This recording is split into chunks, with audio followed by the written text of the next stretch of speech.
Welcome back to middle class అమ్మాయి కావ్య. ఈ రోజు అయితే మా ఇంట్లో నాగుల చవితి ఎలా జరుపుకున్నామో మీకు చూపించాలనుకుంటున్నాను. నేనైతే మా మదర్కి కూరగాయలన్నీ కట్ చేసి హెల్ప్ చేశాను. అండ్ మా సిస్టర్ అయితే నువ్వులుంటే అవి చేసింది. అండ్ ఎప్పుడు డ్రెస్ అయినా చిరాగ్గా శారీ కట్టుకో అంటే అలా కట్టుకున్నాను. వీడు బుద్ధిమంతులా కనిపిస్తున్నాడు కానీ అస్సలు కాదు. అండ్ ఈమె వచ్చేసి మా నానమ్మ. ఇంకా అందరం రెడీ అయ్యి అలా వెళ్తున్నాం.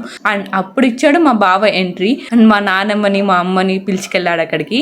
మామూలుగా అందరూ నాగులకి అలాగే పుట్టకి పాలు పోస్తారు. ఈసారి అయితే మాకు ఇంటి దగ్గరగా ఉండేది నాగులే. సో నాగులకి అయితే మేము పాలు పోసి ముక్కొని వచ్చాం. నాకు నాగల చవితి అంటే చాలా ఇష్టం. ఎందుకంటే నువ్వులుంటలు ఉంటాయి, అలాగే స్పెషల్ శారీ పెడతారు. ఆ శారీ ఇంటికి వచ్చి మేము కట్టుకోవడం, ఇలా మంచిగా ఎంజాయ్ చేస్తాం. అండ్ ఈ ఫ్లవర్ దారానికి కట్టుకోవడం అనేది చాలా బాగుంటుంది. అండ్ మీకు ఈ నాగల చవితి ప్రసాదంలో ఏ ప్రసాదం అంటే ఇష్టం కామెంట్ చేయండి. అండ్ అలా ఇంటికి వచ్చేసి మేము వండుకున్నదంతా నైవేద్యంగా పెట్టి దేవుడికి అలా ముక్కొని ఇంకా భోంచేసి నేను మా సిస్టర్ అయితే రీల్స్ చేస్తాం. ఇలాంటి వీడియోస్ కోసం మన పేజ్ ని ఫాలో చేయండి.